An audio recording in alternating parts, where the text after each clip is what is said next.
আমি শাওন হোসেন। বর্তমানে digital designing ফার্মে একজন গ্রাফিক্স ডিজাইনার হিসেবে কর্মরত। তার পাশাপাশি আমি অনার্স কমপ্লিট করতেছি।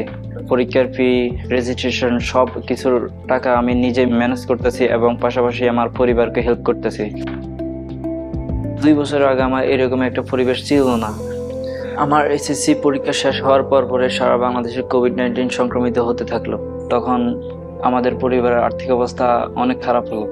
পরিবারের আর্থিক অবস্থার কথা চিন্তা করে একটি মুদির দোকানে চাকরি নিই।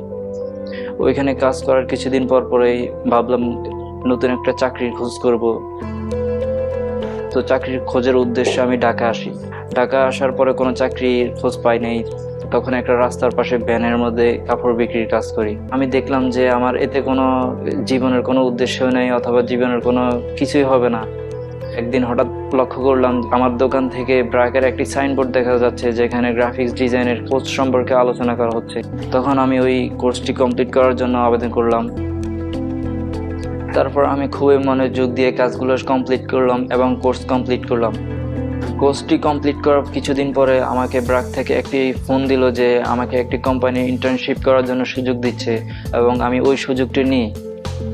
ইন্টার্নশিপে আমি অনেক মনোযোগ দিয়ে কাজ করি এবং আমার কাজ দেখে তারা মুগ্ধ হয় এবং তারা আমাকে তাদের কোম্পানিতে একজন জুনিয়র ডিজাইনার হিসেবে নিযুক্ত করে।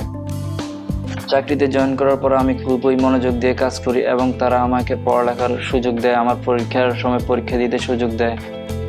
এখানে সুন্দর একটা পরিবেশ পাই যেখানে আমি রাস্তায় কাপড় বিক্রি করার থেকে অনেক ভালো এবং আমার যে বেতন ওই দিক দিয়ে অনেক ভালো। এতে আমার পড়ালেখার খরচ চালিয়ে খুবই ভালোভাবে চলতে পারি এবং আমার মা বাবাকে আর্থিকভাবে সাহায্য করতে পারি। এতে তারাও খুশি এবং আমার লাইফ নিয়ে আমি অনেক হ্যাপি।